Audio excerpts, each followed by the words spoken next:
Messieurs, dames, bonjour à tous, j'espère que vous allez bien. Les vitamines, ça te dit quelque chose? Les vitamines, comme tout, on en entend parler toujours, mais vraiment, est-ce qu'on sait quelle vitamine apporte quoi? Quel effet ça a sur notre corps? Comment sont répertoriées les vitamines? Peut-être oui, tu sais, peut-être non, tu sais pas. Mais dans tous les cas, cette vidéo est faite pour toi. Les vitamines, on va pouvoir les classer en deux catégories. La première, les vitamines liposolubles. Donc dedans, on va mettre les vitamines A, D, E, K, ADEC. Voilà, ça pour faire simple. Et la deuxième catégorie, ça va être les vitamines hydrosolubles, d'accord? Donc toutes celles qui vont pouvoir se dissoudre dans l'eau. Donc on va mettre la vitamine C et la vitamine du groupe B. En fait, l'objectif de classer ces vitamines-là dans ces deux catégories-là, donc liposolubles, solubles dans le gras, hydrosolubles, solubles dans l'eau, ça va en fait permettre de voir vers quel aliment ces vitamines vont être présentes. Pour toutes les vitamines de type liposoluble, on va surtout les trouver dans les huiles, dans les poissons ou les poissons gras. Et pour les vitamines hydrosolubles, ce sera plus dans les fruits et les légumes. Mais du coup, en termes de structure, comment une vitamine se construit? En fait, toutes les vitamines vont se ressembler. C'est un assemblage de diverses molécules, à part certaines. Comme la vitamine C, à elle, sa structure va énormément ressembler aux glucides parce que son point de départ, ça va être les glucoses. A contrario, la vitamine D va énormément ressembler à des hormones car son point de départ à elle, c'est le cholestérol. Donc enfin, la dernière, c'est la vitamine B12. Elle est impliquée dans le transport de l'oxygène, donc elle va énormément ressembler aux porphyrines. Maintenant qu'on a vu la catégorie, la structure des vitamines, on va voir leur rôle en général d'une vitamine. Évidemment, on reviendra en détail quand on parlera de chaque vitamine. Donc pour les rôles généraux des vitamines, on va avoir le transport, le rôle plastique, le rôle hormonal, le rôle des coenzymes et le rôle protecteur. Je pense qu'on est pas mal. 5 rôles pour nos vitamines. Ok, c'est parti pour rentrer en détail dans les vitamines et on va commencer par le plus gros groupe, le groupe de la vitamine B. Donc déjà, toutes les vitamines du groupe B vont avoir un point commun. Elles sont toutes cofacteurs indispensables de nombreux enzymes qui interviennent dans le développement du métabolisme cellulaire. Et à savoir en fait que les carences des vitamines du groupe B viennent très rarement toutes seules. C'est-à-dire qu'il n'y a pas une vitamine où on va être en carence. S'il y en a une où on est en carence, ça veut dire que dans d'autres vitamines du groupe B, on va être aussi en carence. Alors, commençons par la vitamine du groupe B. Pour cette vitamine, à savoir, elle est très mal absorbée par l'organisme. Elle, son rôle, c'est qu'elle va être essentielle pour le métabolisme glucidique.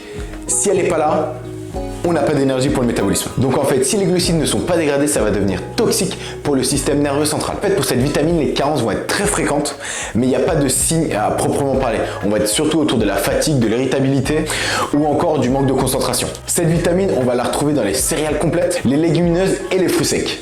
Maintenant, la vitamine B2. Elle va avoir plusieurs rôles. Le premier, elle va être dans le transport enzymatique de l'oxygène. Elle va être présente dans la chaîne respiratoire. Et surtout, le rôle, je pense, le plus important, elle va être facteur de croissance et de régénération des tissus. Donc super important pour la cicatrisation. À noter que pour cette vitamine-là, il n'y a aucune carence chez l'homme. Elle va être présente en petite quantité dans tous les aliments. Vous allez la voir partout. Elle va être en quantité un peu plus importante dans les graines de blé, la levure de bière ou encore la levure de boulangerie. Maintenant, la vitamine B3. Elle, déjà, cette vitamine-là, rien ne peut l'altérer. Ni la chaleur, ni l'eau, ni la lumière, rien du tout. Elle est solide, comme The Rock. Elle, comme la vitamine B1, elle va intervenir dans le métabolisme glucidique, mais aussi lipidique et protidique. Donc dans les trois, super important. Elle intervient dans la synthèse de certaines hormones et intervient dans la croissance. Les personnes à risque de carence vont être les végétaliens stricts et les personnes atteintes de malabsorption digestive. On va les retrouver dans le son de riz, la volaille, la levure de boulangerie et comme beaucoup de vitamines dans tous les aliments en petite quantité. Pour ceux qui connaissent le produit de la gelée royale, vous savez évidemment que maintenant on passe à la vitamine B5. Ouais, ils n'ont pas voulu faire de vitamine B4, je sais pas. Ils en avaient peut-être marre déjà. En termes de rôle, on est sur de la favorisation de la résistance de la peau et des muqueuses, précurseur et constituant du coenzyme A, mais aussi présente dans le métabolisme glucidique, lipidique et protidique, comme pratiquement toutes les vitamines du groupe B. Évidemment, participe à la synthèse de certaines hormones. Et enfin, elle est impliquée dans le développement du système nerveux central. En termes de sources, on la trouve dans la levure de bière, le foie de veau, le bœuf, les cacahuètes, le riz et le jaune d'œuf. Après 5, c'est 6. Donc, vitamine B6. Cette vitamine est impliquée dans le métabolisme des acides aminés, je vous rappelle les AA, mais encore dans la formation d'anticorps et d'hémoglobine. Alors là, en termes de carence, On est pas mal, vraiment. Il y a de la dépression, des troubles digestifs, de l'asthénie, des états de neurasthénie, c'est-à-dire en fait être triste sans savoir pourquoi. Si ça peut vous arriver, ça peut être un petit tips pour savoir si vous êtes en carence. Et en fait, la carence chez les enfants se montre par des crises compulsives, des vomissements, de l'anémie et des douleurs abdominales. En termes de sources, on va les trouver énormément dans les sardines, dans les bananes, dans les choux de Bruxelles, dans le faucon d'avoine, dans les lentilles et dans les avocats. Abordons maintenant, on va dire, les 2 vitamines de ce groupe les plus importantes. On va d'abord commencer par la vitamine B9. À savoir que la vitamine B9, c'est la vitamine où la carence, donc l'hypovitaminose, est la plus fréquente chez l'homme. Dans notre corps, il y a 3 endroits où on a un stock super important de vitamine B9. Le cerveau, le foie et les reins. Donc déjà, cette vitamine est précurseur de nombreuses coenzymes fabriquant les cellules sanguines, mais pas que, aussi dans la reproduction des cellules et dans le fonctionnement du système nerveux. Elle est partout. Elle intervient aussi dans la croissance et le développement des cellules. Donc là, en termes de carence, plusieurs signes. Nous avons la dépression, la diarrhée, les vomissements, la perte d'appétit, l'anémie, le glossite. Donc en fait, ça va être une inflammation de la langue et des muqueuses, mais aussi les signes vont être une accumulation de calcium dans les reins. Et enfin, une carence en vitamine B9, ça va diminuer la synthétisation des globules rouges. C'est les petits globules qui transportent l'oxygène. Donc en termes de sources, notez bien légumes verts, à feuillage sombre, la viande, le foie, les œufs et enfin les céréales complètes. Maintenant passons à la dernière vitamine du groupe B, tout aussi important que la vitamine B9, excusez-moi, on parle de la vitamine numéro 12. Je sais pas faire avec mes doigts. Comme ça, non, comme ça. Allez, vitamine B12. Elle est présente dans la synthèse des protéines et elle est surtout indispensable pour la croissance et le développement des cellules. Elle est évidemment là dans le processus du métabolisme glucidique. En gros, elle va permettre l'utilisation des glucides par le système nerveux. Et comme la vitamine B9, elle a un rôle dans l'hématopoïèse, c'est-à-dire la formation de globules rouges. Généralement, pour la vitamine B9, un apport alimentaire est suffisant. Mais par contre, il peut y avoir des carences comme beaucoup de fois chez les personnes atteintes de malabsorption digestive. Donc pour les carences, on va avoir évidemment l'anémie. On va avoir l'anémie macrocytaire, c'est-à-dire que les globules vont être beaucoup plus importants en termes de taille, mais moins nombreux. L'hémoglobine va diminuer. On va avoir des diarrhées, même on peut aller jusqu'à l'anorexie. Et enfin, on va avoir un assèchement des muqueuses et des tissus. Du coup, vous allez me dire, on les trouve. Le foie de bœuf, le mouton, la volaille, le saumon, le thon, et j'en passe. Mais vous allez la retrouver que dans les produits animaliers. Les vitamines du groupe B, c'est terminé. On passe à ADEC. Ok, pour la vitamine A, à savoir, elle ne peut être que apportée par l'alimentation. Déjà, cette vitamine, elle va être indispensable pour une bonne vision. Donc, comme vous pouvez le voir, je ne vois plus rien. Elle est présente dans le renouvellement et la croissance des tissus épithéliaux, donc en fait les cheveux et les ongles, et aussi présente dans la réaction des radicaux, donc de l'antioxydant. Donc en termes de carence, nous avons l'assèchement ongulaire.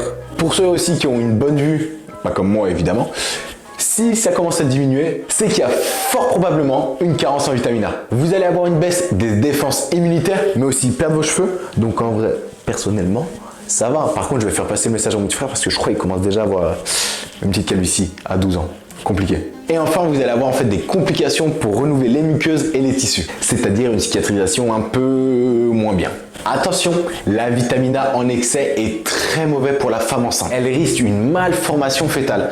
Pour l'origine animale de la vitamine A, nous avons le foie, les poissons gras, le jaune d'œuf, le beurre, le fromage, la crème et le lait. Et pour ce qui est des sources végétales, carottes, épinards, patates douces, crucifères, melons, mangues et abricots. Et évidemment, je vais pas tout vous dire, sinon la liste risque en fait d'être énorme.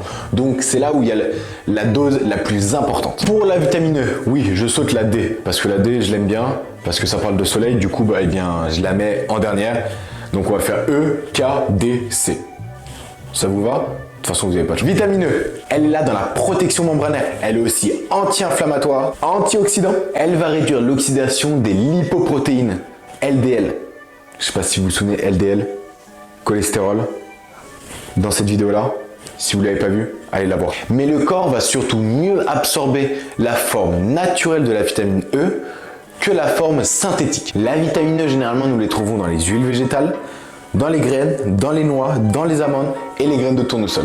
en très forte quantité. La vitamine E, on va être très peu carencé. Les seuls sujets qui peuvent être carencés en vitamine E, ça va être les enfants nés prématurément. Et les signes cliniques, ça va être les mêmes signes que partout, l'anémie, une fatigue, tous ces signes-là. La vitamine K va être un peu spéciale parce qu'elle va avoir les mêmes caractéristiques, sauf qu'elle va être divisée en deux. La première, la vitamine K1, qu'on va retrouver dans les végétaux. Et enfin, la vitamine K2 qui va être produite en fait par les bactéries des intestins.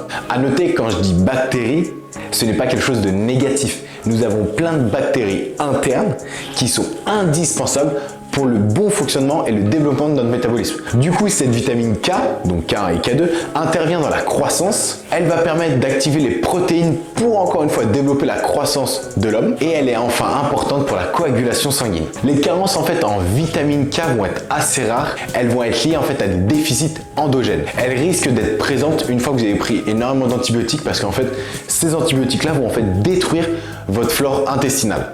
Et en termes de sources, c'est simple. Nous les trouvons en grande quantité dans les légumes à feuillage vert ou alors dans l'huile de soja. Donc maintenant abordons les deux dernières vitamines, la D et la C. Commençons par la D, la vitamine du soleil. Ouais, je l'appelle la vitamine du soleil parce que on peut faire notre dose de vitamine D grâce au soleil. Elle va être apportée à 80 et 90% par le soleil. Si vous vous exposez durant 10 à 15 minutes par jour, entre 11h et 14h, parce que c'est là où le soleil est le plus important, durant 3 semaines, et bien en fait vous allez avoir votre stock de vitamine D pendant pas mal de temps. Quand je dis pas mal de temps, c'est-à-dire d'octobre à avril. Donc on est sur octobre, novembre, décembre, janvier, février, mars, avril. On est sur 7 mois.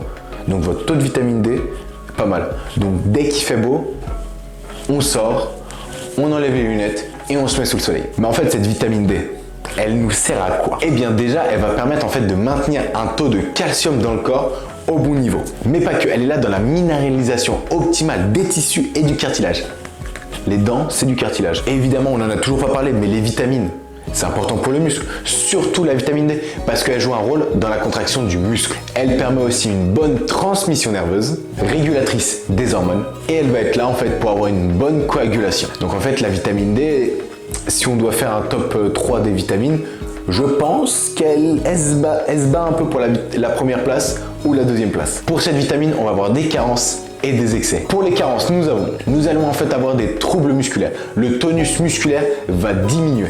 Vous risquez d'avoir des crises de tétanie et de convulsions. Mais après les troubles musculaires, nous avons aussi les troubles osseux. Pour chez les jeunes enfants en croissance, le manque de vitamine D peut amener du rachitisme, ce qui va pouvoir amener du coup des douleurs osseuses, musculaires, voire une malformation de ces tissus-là. Et enfin, des carences en vitamine D, ça va aussi amener une diminution de la masse osseuse et c'est là où on risque en fait de se faire des fractures très facilement. Mais attention, comme j'ai dit, il y a des carences, mais il y a aussi des excès à la vitamine D. L'hypercalcémie est une conséquence de l'hypervitaminose en vitamine D, c'est-à-dire un taux de calcium trop important dans le sang. Nous pouvons aussi retrouver, comme beaucoup de vitamines, des nausées, des maux de tête, des vomissements. La perte de poids est aussi un effet de l'excès de la vitamine D. Une fatigue intense peut être présente. Où est-ce qu'on peut trouver cette vitamine D? Évidemment, la source la plus naturelle, on va dire que ça va être le soleil, mais on va pouvoir aussi les retrouver dans le poisson gras, le saumon, le hareng, les sardines, les maquereaux. Tout ça, ce sont des poissons gras riches en vitamine D. Il est déjà temps de passer à la dernière vitamine, celle dont on parle le plus depuis tout petit à quand on est vieux, c'est la vitamine C. En termes de rôle, est-ce que vous savez ce que fait la vitamine C? Alors déjà, elle favorise l'absorption du fer non héminique et stimule les défenses de l'organisme. Cette vitamine-là favorise aussi la production d'ATP, donc d'énergie. L'ATP, c'est l'énergie. Elle est antioxydant et régule le taux de cholestérol. Ce fameux cholestérol alors. Elle est cofacteur enzymatique qui est impliqué dans énormément de réactions, comme la synthèse et la réparation du collagène, comme les os, les cheveux, les ongles, tout ça, c'est la vitamine C. Pour ce qui va être de la carence, déjà les sujets à risque de carence en vitamine C. Nous allons avoir les fumeurs, les personnes âgées, les femmes enceintes et enfin les nouveau-nés. Après, pour cette vitamine, un déficit existe, mais il n'y a pas de réel signe clinique qu'on connaît. Une insomnie, une fatigue, irritabilité. Faites attention, si vous avez les gencives qui saignent, ça fait partie des risques de carence en vitamine C. Et comme la vitamine D, carence, mais aussi excès. Si on consomme plus de 2 grammes par jour en vitamine C, on rentre en excès, la diarrhée, les vertiges et une inflammation de l'estomac. Donc attention, on consomme de la vitamine C, mais pas en excès, comme toutes les vitamines, mais pas en excès, comme tous les aliments, pas en excès. Ça peut aller très loin, comme tous les sodas. Mais non, ça on essaie de pas consommer du tout ça, non, mauvais conseil. Et évidemment, vous savez que la vitamine C, on les trouve dans les fruits frais, dans les légumes verts, dans la partie pigmentée des légumes, donc prenez des légumes de couleur et variez-les. C'est tout pour moi pour aujourd'hui, j'espère que cette vidéo t'a plu. N'hésite pas à me le faire savoir en mettant un petit like, un petit commentaire, en partageant. Ah oui, et on n'oublie pas, on s'abonne, ça peut que me soutenir. On se retrouve la semaine prochaine. Ciao.